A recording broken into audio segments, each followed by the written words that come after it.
Madame, Messieurs, très chers téléspectateurs de Télé Plus, bonsoir et bienvenue à ce nouveau numéro de votre émission Autour du Plan. Autour du Plan, une émission d'analyse des questions politiques de la République démocratique du Congo. Pour aujourd'hui, nous parlons de l'entérinement des membres de la Commission électorale nationale indépendante.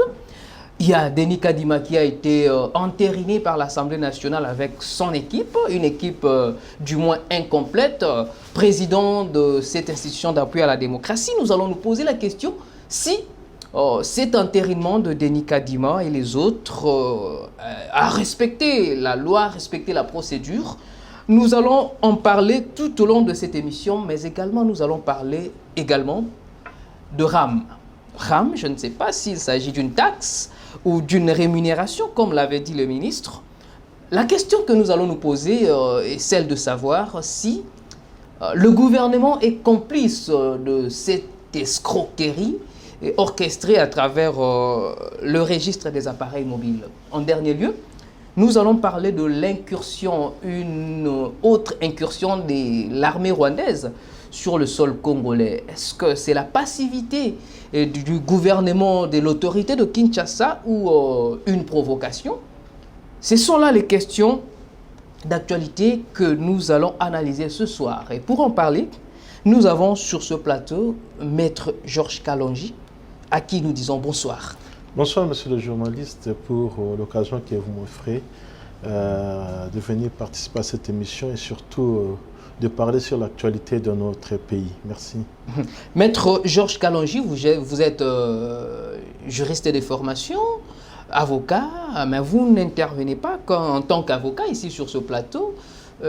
Vous êtes également président de COGEP Afrique. COGEP, ça signifie tout simplement... Conseil pour la justice, égalité pour la paix. Conseil pour la justice, l'égalité et pour la paix. Oui. Voilà, c'est une structure internationale, mais vous êtes le président de cette structure au niveau du continent africain. Oui, comme vous venez de le dire, je suis le président région des COGEP International, qui est une organisation internationale dont le siège est basé à Strasbourg, en France. Et nous avons nos représentants à travers tous les continents du monde. Nous avons un représentant en Amérique, allez, je dis en Amérique, oui. Un représentant en Europe, en Asie, mais aussi ici en Afrique, dont j'assure les fonctions de coordonnateur au niveau de l'Afrique. Voilà, ici en Afrique, vous veniez d'organiser récemment une formation à l'intention des acteurs de la société civile. En quelques mots, dites-nous à quoi servait cette formation? Oui, tout à fait. Nous avons organisé une formation le 24 septembre sur le renforcement des capacités des organisations de la société civile. Et vous savez que les organisations de la société civile sont proches de la population. Nous avons voulu, ensemble avec ces organisations, essayer de donner quand même la matière pour que ces organisations puissent travailler en étroite collaboration avec nous. Et que tout au long de cette formation, je pense que vous avez vous-même assisté, vous avez vu combien les organisations étaient nombreuses. On a vu l'engouement des acteurs de la société c'est parce civile. Que ça valait la peine, parce que les organisations ont besoin de formation, les organisations de la société civile ont besoin de formation pour le renforcement de leurs capacités. Et surtout que COGEP International vient en appui à des organisations de la société civile, et surtout que nous sommes en train de travailler aussi dans le cadre des financements des projets de ces organisations.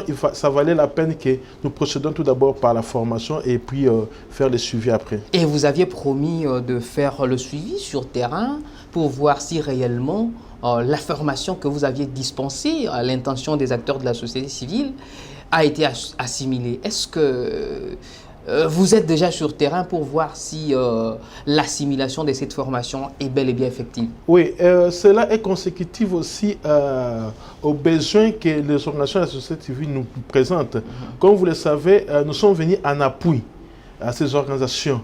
Et ces organisations ont leurs problèmes, ont leurs préoccupations. C'est à elles de nous amener à leurs préoccupations et à notre tour, nous viendrons vers eux et voir ce qu'ils font sur le terrain. Et beaucoup plus, c'est à ce qui concerne l'appui technique et l'appui financier. Et nous sommes en train de travailler là-dessus avec toutes ces organisations. Je pense que dans les jours à venir, vous allez voir quand même des réalisations sur terrain ensemble avec ces organisations. Voilà.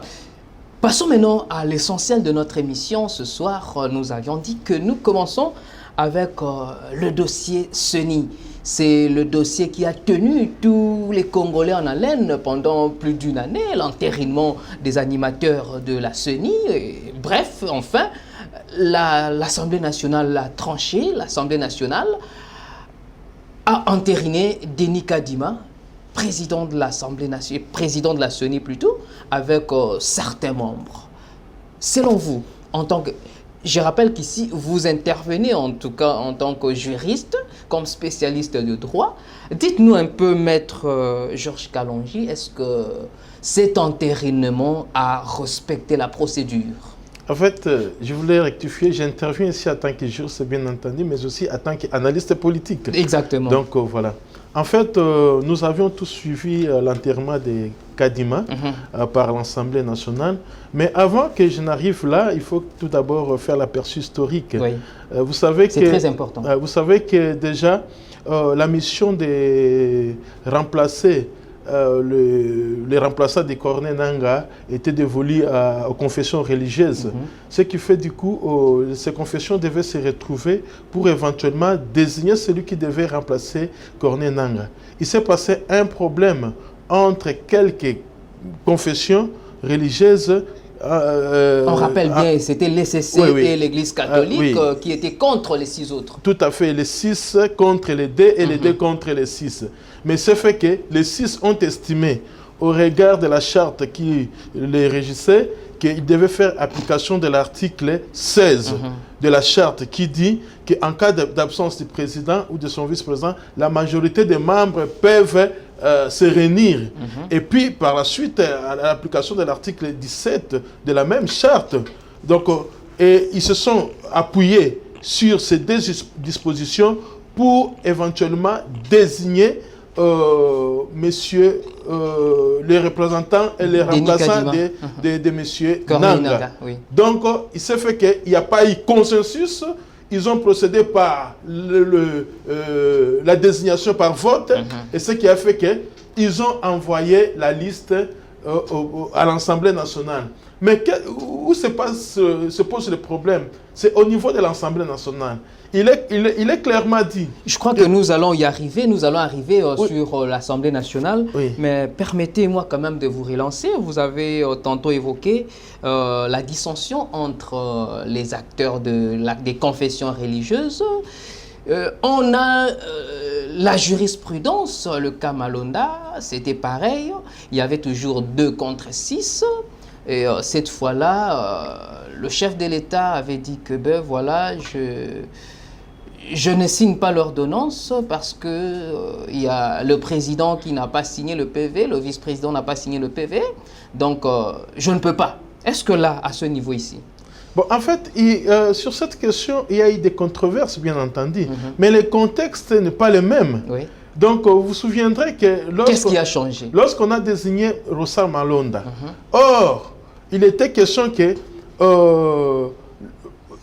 non seulement le président soit désigné, mais un membre du plénière soit aussi désigné. Mais les confessions religieuses avaient envoyé la liste d'une seule personne, qui était Rossal Malonda. Ce qui d'ailleurs devait amener à une contestation du fait que cela n'était pas correct. Mais au-delà de ça, il s'est posé aussi un problème de droit. Est-ce que la loi, la charte a été respectée par le fait que de ce Rossal qui a été désigné et que l'Église catholique avait contesté? Bon, c'était quelque part de controverse en ce sens-là. Mais nous avons vu aussi la population aussi dire non à Rossal Malonda parce qu'on estimait qu'il était proche du pouvoir. Mais justement, Denis Kadima également est soupçonné d'être proche de l'actuel chef de l'État. Vous parlez de soupçon. Il est proche du chef de l'État. C'est de la même manière Rossal Malonda a été aussi soupçonné. Non, Ce ne sont que des soupçons. Non, je suis des clair. supputations. Je suis clair. Je dis ceci. le contexte n'est pas le même. En son temps, il était question que non seulement M. Rossal Mana soit désigné comme le remplaçant de Nanga, mais aussi il fallait désigner aussi un membre du plénière au niveau des confessions religieuses, ce qui n'a pas été fait. Déjà, il y avait un problème et il y a eu des contestations de part et d'autre. Lorsque c'est arrivé au niveau de l'Assemblée nationale a fait un forcing, l'a approuvé et on a envoyé la liste auprès du président de la République pour signer l'ordonnance. Donc, à partir de toutes ces irrégularités, le président ne pouvait pas signer. Mais ici, le contexte n'est pas le même comme celui du contexte de Malonda. Ici, les confessions religieuses ont désigné un remplaçant par vote et un autre membre du plénière et qu'on a envoyé la liste au niveau de l'Assemblée nationale. Il y a une commission paritaire. Je voulais d'ailleurs, c'était là où je voulais donner des précisions et là où je trouve qu'il y a eu des choses qui se sont passées qui ne sont pas aussi assez correctes. Au niveau de l'Assemblée nationale, qu'est-ce que la loi dit, la loi sur la CENI? Je pense que c'est l'article 12, si je ne me trompe pas, et que lorsqu'on envoie la liste au niveau de l'Assemblée nationale, il faut qu'il y ait la mise en place d'une commission paritaire. Et c'est cette commission paritaire qui va statuer et analyser sur la liste, lui envoyer éventuellement, désigner les autres membres du plénière pour que cela soit entériné, éventuellement passer au plénière et voter et envoyer auprès du chef de l'État. Mais cette commission paritaire n'était constituée que des membres de l'Union sacrée. Justement, c'est là où j'ai dit le problème se trouvait au niveau de l'Assemblée nationale. Parce que nous avions suivi, nous tous, qu'il y a des regroupements politiques qui ont fustigé le comportement de le président de l'Assemblée nationale, M. Mbosso, partant de la création, de la mise en place de la commission paritaire. Et cette commission paritaire n'était pas aussi paritaire parce que la parité, c'est à part égale. Les gens du FCC ont dit qu'ils ne faisaient pas partie de cette commission et qu'ils n'avaient jamais envoyé quelqu'un là-bas. Les gens de l'ensemble aussi ont posé presque les mêmes problèmes. Les gens de la Mouka ont posé presque les mêmes problèmes. Mais ceux qui se sont retrouvés dans cette commission, il semblerait que c'était toutes les composantes. Or, les vraies composantes disent que nous n'avons jamais envoyé les gens à la commission paritaire. Et la commission paritaire a entériné Kadima et les autres. Donc, il y aura des contestations. Je pense que cette question-là devait être bien réglée pour nous éviter de contestation à contestation. Aujourd'hui, Kadima a été reconnu comme président de la CENI. Ainsi, les 13 autres, les 12 autres membres du plénière, et que la liste a été envoyée auprès du président de la République. Mais ceux qui n'ont pas envoyé leurs représentants, donc ça montre suffisance qu'il y a eu des contestations. Mais curieusement, la Cour constitutionnelle a autorisé à l'Assemblée nationale de pouvoir de poursuivre la procédure. De poursuivre la procédure. Tout ça pose des petits problèmes. Mais justement, parlons de cette Cour constitutionnelle. Sur base de quel fondement juridique la Cour s'est prévalue pour autoriser à l'Assemblée nationale d'entériner les membres de la CENI, sachant que la Cour constitutionnelle, parmi ses missions cardinales, c'est entre autres interpréter la Constitution ou quand il y a des cas d'inconstitutionnalité de se prononcer. Mais dans ce contexte-ci, sur base de quel fondement juridique la Cour s'est apaisantie pour autoriser à l'Assemblée nationale, justement, de continuer la procédure? Bon, je ne vais pas entrer dans ce débat, parce que nous savons, quand vous lisez l'article 1er de la Cour, la loi portant engagement et fonctionnement de la Cour constitutionnelle, dans son alinéa 3, il est clairement dit que la Cour constitutionnelle est l'organe régulateur du fonctionnement des institutions de la République. Donc, régulateur. Qui veut dire régulateur, c'est-à-dire conformité, voir si les textes sont respectés. Quand vous lisez l'article 31 de la même loi organique portant fonctionnement de la Cour constitutionnelle, il est clairement défini qui peut saisir la Cour constitutionnelle en fait, au niveau de l'Assemblée nationale. Est-ce qu'il y a le président, est-ce que le président du Sénat est consort? Toutes ces questions-là nous laissent à croire que il y a eu des problèmes. Est-ce que la Cour, en autorisant l'Assemblée nationale de continuer, avait été saisie par l'Assemblée nationale? C'est une question qu'on se pose. N'est-ce pas que la Cour s'est auto-saisie? Bon, dans le fonctionnement de la saisine de la Cour, je pense que cela est défini par la loi organique. Qui peut saisir, comment saisir? Dans le contexte actuel, vous dites que la Cour s'est auto-saisie. Moi, je pense que il y a un parquet près la Cour constitutionnelle aussi qui peut se auto-saisir d'office lorsqu'il trouve que l'ordre est perturbé, la violation de la loi, ainsi de suite. Je ne sais pas si cela a été fait de cette manière-là. Mais du moins, ce que nous retenons, la Cour a autorisé. Est-ce qu'il y a eu violation? Au regard des dispositions de l'article 1er de la loi organique portant l'organisation et fonctionnement de la Cour constitutionnelle, où on dit que la Cour constitutionnelle est l'organe régulateur des institutions.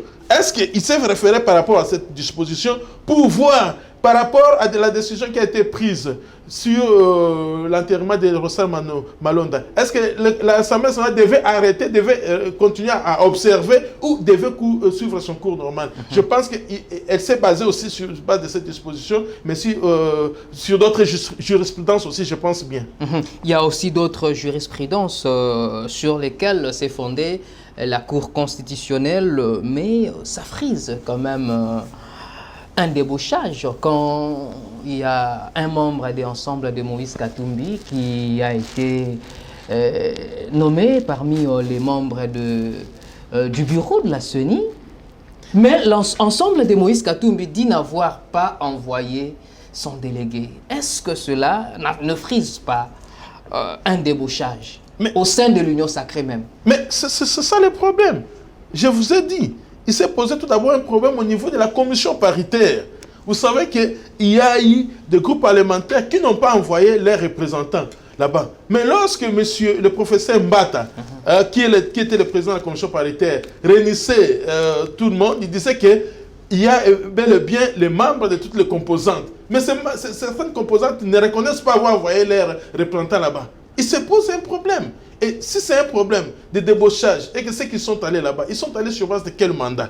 Est-ce qu'ils ont été envoyés par leurs composantes? Est-ce que, partant de leur position de député, on dit que le député, c'est un député national, il ne répond pas à un parti politique, et c'est dans ce contexte-là qu'ils sont allés là-bas. C'est autour de toutes ces questions que nous devons nous poser pour savoir qu'est-ce qui s'est passé au juste. Débauchage, nous avons suivi dernièrement ici, ensemble, à lever le ton. Il a dit, nous ne reconnaissons pas. Mais tout ça, ça pose problème. C'est peut-être un début aussi de conflits, de difficultés. Et si nous commençons comme ça, vous savez que nous allons atterrir mal.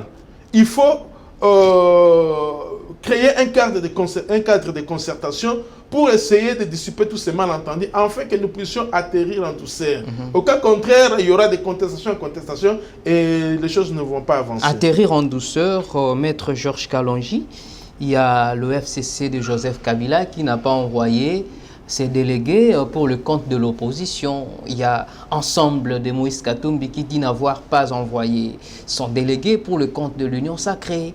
Aujourd'hui, on se retrouve avec un bureau de la CENI incomplet. Le président de la République doit-il signer l'ordonnance confirmant ou investissant ces membres de la Cour de la CENI, ou doit-il retourner le dossier au niveau de la CENI? Que doit faire le président de la République très concrètement? Je pense que sur cette question, il ne se pose pas assez de problèmes. Déjà, la majorité est connue, n'est-ce pas? Il y a ceux-là qui n'ont pas encore envoyé leur nom. Le président peut toutefois signer une ordonnance, nommant ceux qui sont connus. Et si les autres complétaient plus tard, je pense qu'il y aura toujours une autre ordonnance, certainement abrogeant la première, éventuellement créant la deuxième. Donc, sur cette question, il n'y a pas assez de problèmes. Ceux qui n'ont pas envoyé la liste de leurs délégués peuvent le faire plus tard, mais ceux qui sont là peuvent déjà commencer à travailler. Vous avez tantôt dit que sur cette question, il faudrait se mettre autour d'une table, inviter les gens à une certaine concertation pour dissiper tout malentendu. Est-ce que ça frise déjà le glissement pour les élections de 2023? Mais justement, c'est comme ça que je disais, même si le président de la République promulguait l'ordonnance portant nomination des membres de la commission électorale indépendante. Et ceux qui n'ont pas encore envoyé leur liste, et trouvent qu'il y a des petits problèmes qu'il faut régler, c'est comme ça qu'il faut mettre un cadre de concertation pour voir juste quelles sont les revendications réelles et quelles sont les motivations qui les ont poussés à ne pas envoyer... Justement, ce cadre de concertation, ça sera un dialogue, tout le monde viendra avec son agenda caché, il viendra, bon, on doit partager, on sait qu'il y aura glissement, le président vous restez après 2023 et puis nous allons répartir. Au stade actuel, je pense qu'il ne faut pas parler du dialogue. Quand je parle d'un cadre de concertation, donc c'est un peu restreint. Et puis sur une question particulière, une question spécifique. Pourquoi vous n'avez pas envoyé vos délégués, ceux qui n'ont pas envoyé? Donc c'est-à-dire que ce n'est pas un dialogue pour tout le monde. C'est juste pour ceux-là qui revendiquent, qui disent qu'ils ne peuvent pas envoyer parce qu'il y a des petits problèmes. Et on peut créer un cadre de concertation, discuter avec ces gens-là, essayer de trouver quand même des questions, des réponses à leurs questions, et puis on avance. Mais convoquer un dialogue pour que tout le monde puisse venir, vous voyez, ça va encore nous retarder. Un cadre de concertation risque d'élargir encore les champs et puis en arriver peut-être à un dialogue, comme le demandent beaucoup de gens, comme par exemple Germain Kambinga, appelle à une concertation, se mettre autour d'une table. Vous parlez d'un cadre de concertation, il y a des gens qui parlent de concertation. Vous voyez que chacun d'entre eux aura son agenda pour ce cadre de concertation. Oui, le problème est connu.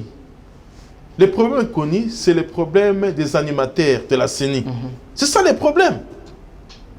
Et c'est sur base de ces problèmes-là qu'il faut trouver un cadre de concertation, discuter avec les autres qui ne veulent pas envoyer la liste des gens qui contestent sur la désignation des animateurs de la CENI et chercher à comprendre qu'est-ce qui s'est passé, pourquoi ils contestent et pourquoi ils ne veulent pas. Éventuellement, chercher à trouver une solution sur cette question spécifique. Mais ceux qui demandent qu'on puisse organiser un dialogue, bon, ils ont aussi leur motivation. Mais je pense qu'au stade actuel, il n'est pas impérieux, moins encore nécessaire, pour qu'un dialogue soit organisé. On en a connu de plusieurs fois. Et puis, bon, on s'est dit, dialogue, ça, la population en a marre, elle est fatiguée de tous ces dialogues qu'on sort. Il faut que nous prenions les habitudes des élections régulières et que ça puisse entrer dans l'esprit de la population, que chaque fois il y a un petit problème, dialogue. Mais cela n'est pas exclu qu'il y ait des cadres de concertation pour des questions purement spécifiques. Voilà. Avant de conclure ce dossier, je vous pose une question spécifique. Comme vous avez dit que dans ce cadre de concertation, on va traiter une question spécifique. Moi également, je vous pose une question spécifique qui nécessite une réponse spécifique. La désignation, l'entérinement de ces membres de la CENI est un forcing ou le choix de la légalité? Écoutez, forcing ou le choix de la légalité, je vous ai dit au début comment le processus a commencé. Au niveau de confession religieuse. Nous sommes au niveau de la conclusion. Oui, au niveau de confession religieuse, ils ont fait ce qu'ils devaient faire et la liste a été envoyée. Au niveau de l'Assemblée nationale, il y a une commission paritaire qui a été mise, laquelle commission paritaire a été contestée par d'autres regroupements politiques. C'est là où s'est posé un problème. Mais le pays ne peut pas s'arrêter. Les gens ne vont pas s'entretuer à cause de ça. Les autres ont avancé, mais certains problèmes demeurent. Et il faut un cadre de concertation pour discuter sur ces problèmes. Est-ce qu'il y a eu violation de la loi ou pas? Moi, à mon avis, je ne dirais pas qu'il y a eu forcément la violation de la loi. Mais il y a eu des incompréhensions sur les animateurs. Et c'est ces problèmes-là qui doivent être réglés. Si on estime que celui qui était là et qui n'a pas été mandaté, c'est vrai, on dirait que lorsque les prémices sont mauvaises, la conclusion sera aussi mauvaise. Oui. Mais il y a toujours des moyens, des mécanismes pour essayer de répondre à certaines questions. On peut dire, voilà, nous reconnaissons n'avoir pas pris la personne qui devait être là. c'est une autre personne. Mais nous pensons que pour ce cas, nous devons faire ceci. Tout ça, nous sommes des intellectuels. Et je crois aux députés qui ont la capacité de comprendre certaines choses et nous éviter des guéguerres, des choses qui ne vont pas nous faire avancer. Donc, il n'y a pas eu forcément la violation de la loi, mais il y a eu des incompréhensions au niveau des députés qui, certains, ont contesté les autres, ainsi de suite, trouver un cadre de concertation et puis on avance. Voilà. Maître Georges Kalonji, analyste politique, juriste de formation, nous allons parler également de cette question de RAM, registre des appareils mobiles. Je crois que vous comme moi, comme Héritier Ntoumba, tous avons été victimes de cette RAM. Aujourd'hui, pour ne plus rentrer derrière, on a suivi l'intervention du ministre des Pétentique à l'Assemblée nationale. D'abord, votre point de vue par rapport à sa réaction quand il dit que RAM n'est pas une taxe, mais plutôt la redevance des services rendus par l'ARPTC. Que vous inspire cette déclaration du ministre? Je pense que sur cette question, il y a à boire et à manger. Je ne cesserai de le dire que les RAM constituent personnellement une escroquerie. Pourquoi? Parce que on ne connaît même pas la nature juridique de cette imposition. On dit que ce n'est pas une taxe, c'est une redevance, mais il faut qu'il y ait une loi définissant cela. Que voilà, désormais, nous allons commencer à prélever les unités dans les téléphones des abonnés de tous les réseaux sociaux et que ces unités-là constituent une redevance pour les services rendus par l'ARPTC. Les services rendus par l'ARPTC. Mais cela n'a pas été dit. Que le ministre Kibassa nous montre la loi organique ou un arrêté ministériel définissant cela. Il n'y en a pas. On s'est réveillé un bon matin, on se rend compte qu'on commence à nous escroquer nos unités, et puis par la suite, on veut nous expliquer, non, c'est ça. Non, ça, c'est une escroquerie. Le ministre a bien dit que cette... moi, j'appelle ça taxe. Non, mais sur base de quoi vous allez appeler ça taxe? Parce qu'il n'y a pas une loi réglementaire. L'important, c'était de détecter les téléphones contrefaits ici en République démocratique du Congo. Non, c'est pas du tout. Mais également accompagner la gratuité de l'enseignement. Voilà encore un autre élément. Le ministre dit que c'était pour accompagner la gratuité. Cela n'a pas été défini. La gratuité de l'enseignement, c'est constitutionnel. Et le président de la République l'avait clairement dit que c'est constitutionnel et que les enfants de maternelle en 6e primaire doivent étudier gratuitement, c'est constitutionnel. Et il y avait un budget pour ça. Et M. Kibassa vient nous dire des choses que le président de la République lui-même n'avait pas dit. En même temps, c'est une redevance. Vous voyez déjà, il y a des contradictions. Donc, c'est quelque chose qui n'a pas été bien mûri. Et qu'on se retrouve dans cette situation, ce que je demanderai au ministre Kibassa, aux membres du gouvernement, parce qu'il semblait que ça a été traité dans le Conseil des ministres. Oui, on attend la décision du Conseil du ministre de ce vendredi. Peut-être que ça sera supprimé. Qu'on puisse revoir. Mon frère, peut-être ici, nous sommes dans la capitale, on s'est dit, bon, peut-être on peut trouver un petit rien pour se mettre de crédit, mais allez, par exemple, à Malemankulu. Allez à Mbazaboma. Allez par exemple à Yali Gimbe. Allez à l'Équateur dans les fins fonds du village. Il y a des gens qui se réunissent pour s'acheter des crédits, éventuellement appeler les frères qui sont, je ne sais pas, dans des villes, des grandes villes, mais qui se réveillent bon matin, ils mettent des crédits, et puis c'est récupéré. Est-ce qu'on a les soucis de ces peuples-là, qui sont dans les fins fonds du village, qui n'ont pas assez de ressources. Et ils se retrouvent dans des situations où tout est ravi. Quelqu'un qui est malade, il a besoin d'un secours. Et le peu de crédit qu'il met, on lui retire ça pour des raisons inavouées. Est-ce qu'on a ces soucis-là? Si le ministre Kibasa a des crédits gratuitement, si les membres du gouvernement ont des crédits gratuitement, mais pas ces petits peuples. Donc je pense qu'il est temps que les gouvernements puissent prendre des décisions qui s'imposent en retirant ces rames-là. Parlons de ce gouvernement. Est-ce que vous estimez, parce que ça fait pratiquement plus de 6 mois que ces rames est prélevé, je ne sais pas appeler ça taxe ou quoi. Vous avez du mal à pouvoir donner ce rame est prélevé, ça fait maintenant plus de 6 mois. Est-ce que vous croyez que le gouvernement congolais est complice de ce que vous qualifiez d'escroquerie? En fait, je ne peux pas parler de la complicité. Oui, puisque ça a été, semble-t-il, débattu au Conseil des ministres. La décision a été prise au Conseil des ministres. Et puis, moi, je préfère qu'on dise que cela n'a pas été bien étudié par l'ensemble des membres du gouvernement.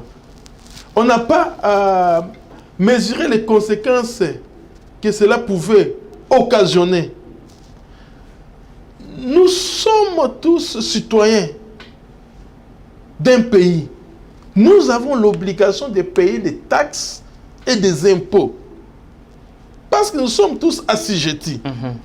Mais tout doit être défini par une loi. Je me dis, si tout était bien fait, on n'allait pas connaître ce que nous sommes en train de connaître. Des contestations, des plaintes, des regrets.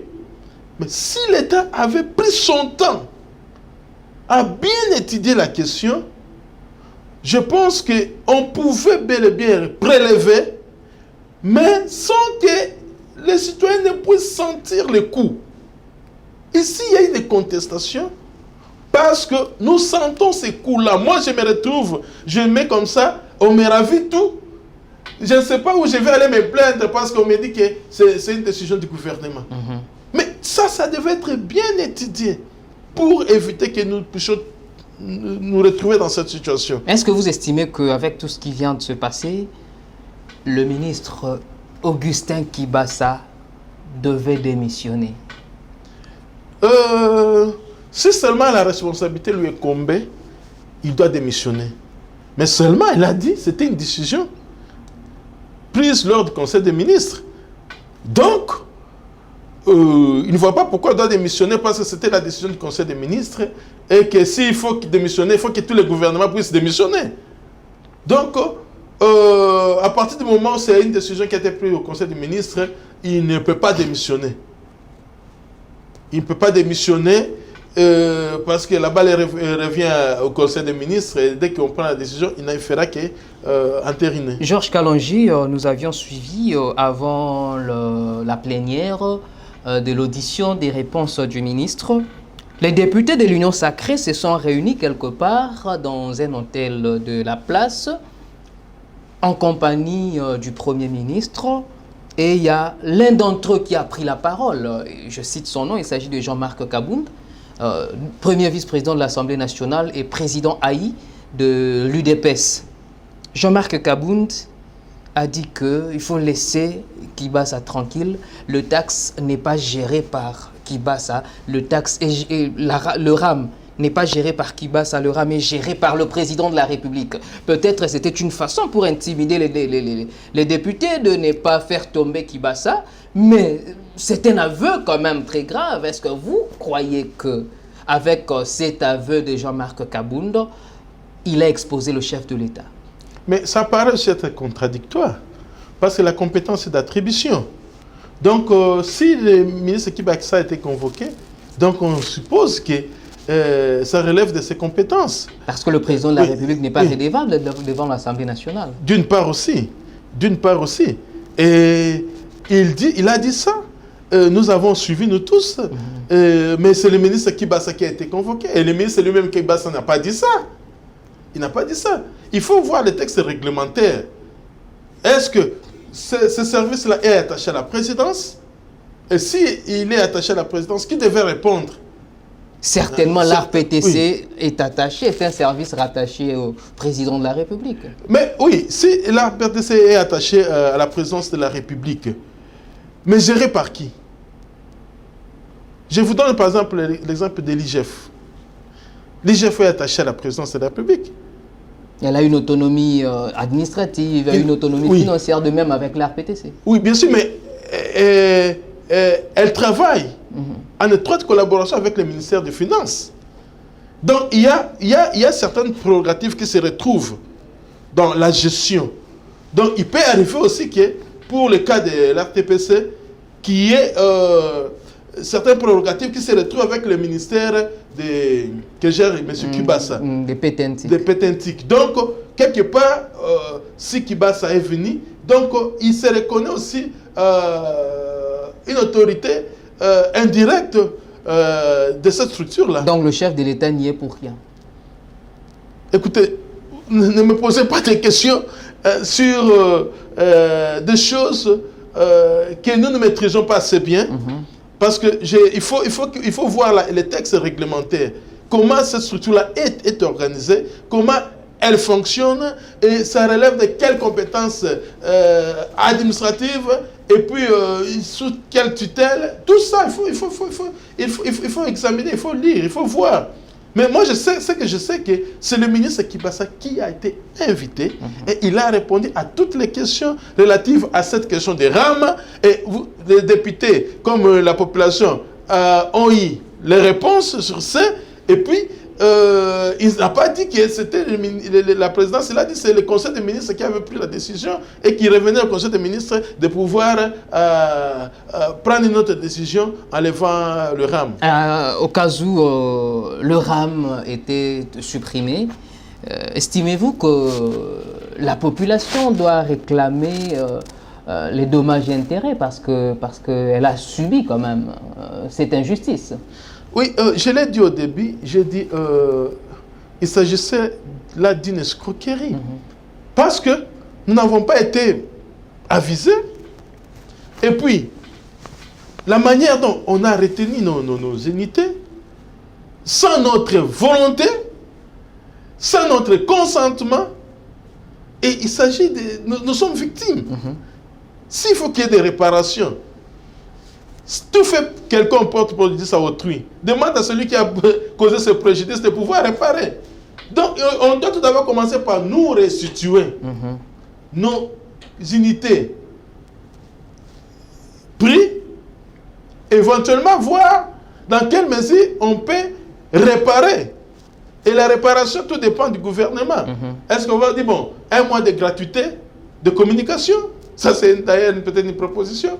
On va dire, bon, par exemple, le Wi-Fi devient un Wi-Fi national, on ne va pas commencer à payer le forfait Internet ou les mégas. Tout ça, il faut qu'il y ait des réparations. Voilà, Georges Kalonji, coordonnateur, président de COGEP Afrique, c'est notre invité de ce soir.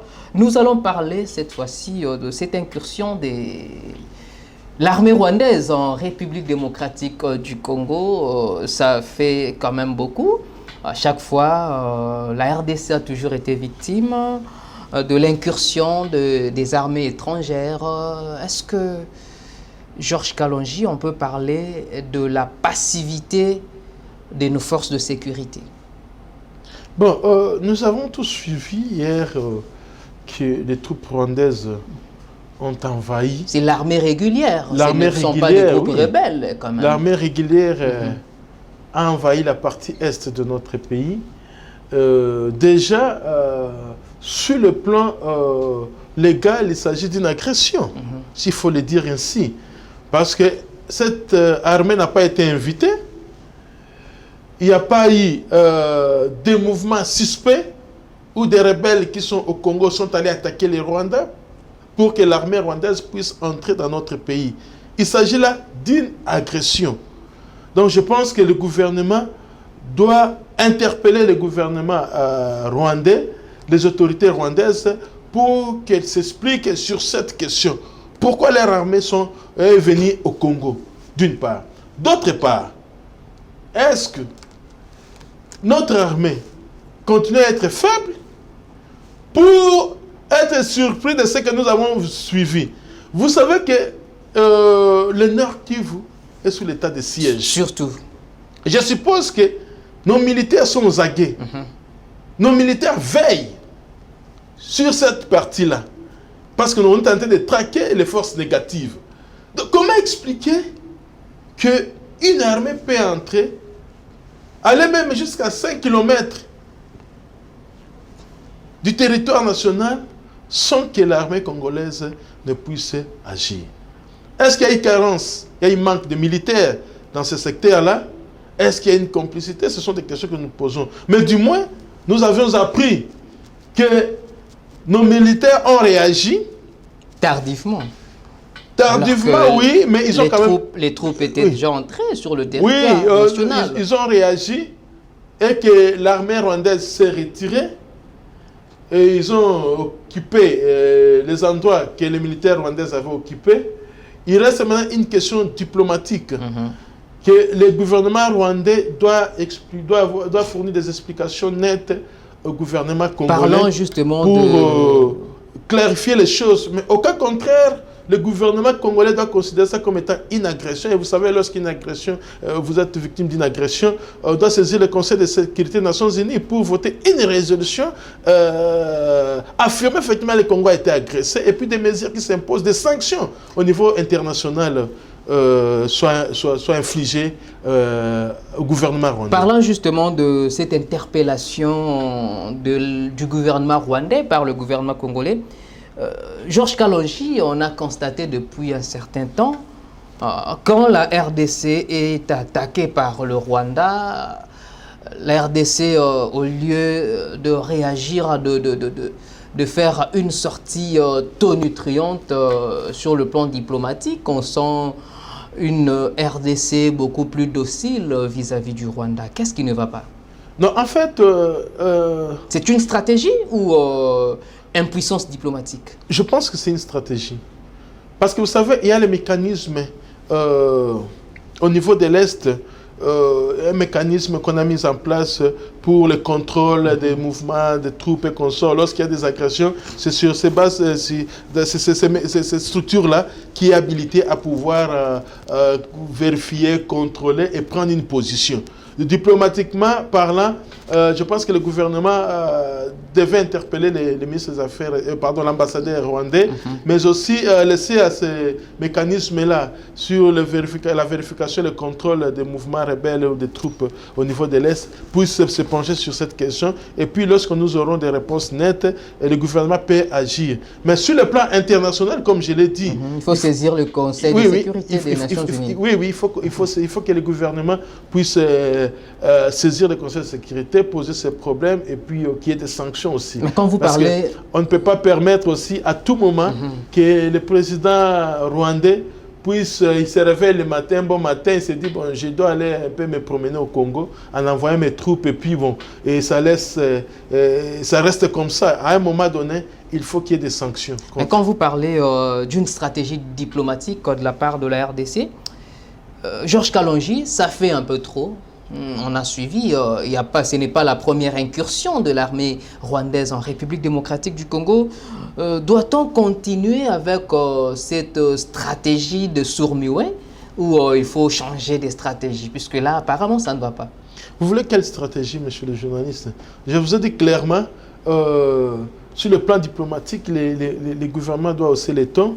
Et puis, on doit interpeller, convoquer l'ambassadeur rwandais. Mais à chaque fois, le gouvernement congolais n'a jamais interpellé l'ambassadeur rwandais.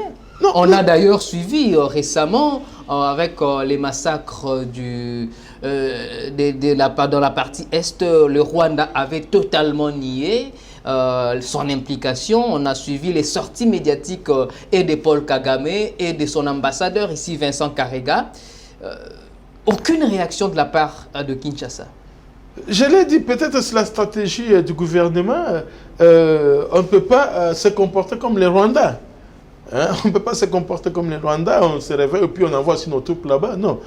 Mais la population en a marre avec cette stratégie silencieuse. Mais vous savez, monsieur le journaliste, c'est vrai.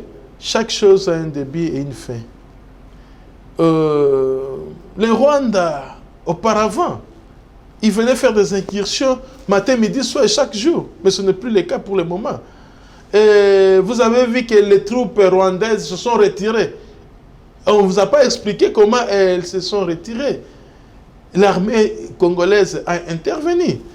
J'aurais appris, ça je prends ça au conditionnel, je ne sais pas, qu'on a même capturé les militaires rwandais, ça je ne sais pas encore confirmé, mais j'aurais appris. Mais si cela est le cas, donc il y a eu quand même des signaux forts au niveau de l'armée, mais qui diplomatiquement, on ne peut pas dire ça tout haut comme ça. Voilà, Georges Kalonji, on suit régulièrement à travers les tweets, à travers les déclarations, Vincent Karega qui est l'ambassadeur rwandais accrédité en République démocratique du Congo. À chaque fois, il a des réactions un peu minimalistes. Il ne considère pas trop ce que le Rwanda a fait vivre à la République démocratique du Congo. Qu'est-ce que vous comprenez par rapport à cette stratégie de Vincent Karega? Bon, en fait, vous savez que lorsque le président Félix a pris les rênes de ce pays, nous l'avons suivi et la première des choses, c'était de pouvoir chercher la paix avec ses voisins, oui, et qu'il a été reçu par ses pairs africains où il a parlé de la paix et que la plupart des pays frontaliers ont compris le message et ne font pas ce qu'ils faisaient auparavant. Bon, les déclarations de M. Karega, cela n'engage que lui-même. Et s'il essaie de minimiser, mais je pense que ça va lui rattraper plus tard. Dans le sens, lorsqu'il y aura des enquêtes qui seront menées, on va à ce moment-là établir la responsabilité du Rwanda. Je pense qu'il n'y aura pas à dire lorsque les enquêtes seront menées. Vous vous souviendrez, lorsque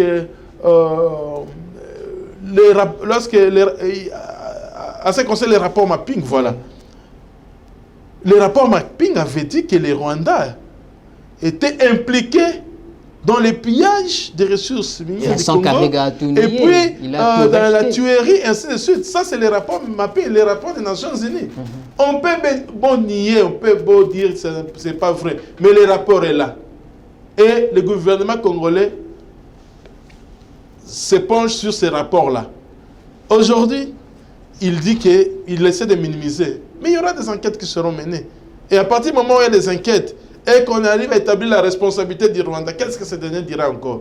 Donc, voyons voir comment les choses vont évoluer sur le plan diplomatique et nous allons tirer toutes les conséquences. Nous allons tirer toutes les conséquences. C'était là votre mot de la fin, Georges Kalonji. Merci d'avoir répondu à notre invitation. Je rappelle que vous êtes juriste de formation, vous êtes président du COGEP Afrique. Une fois de plus, merci pour votre disponibilité. C'est à moi de vous remercier. Merci également à vous, chers téléspectateurs. Vous avez été très nombreux à nous écrire, à nous suivre à travers le monde. Et surtout, n'oubliez pas de vous abonner à notre chaîne YouTube pour suivre en continu les actualités de la République démocratique du Congo. Quant à moi, je vous dis au revoir et on se retrouve au prochain numéro. Au revoir.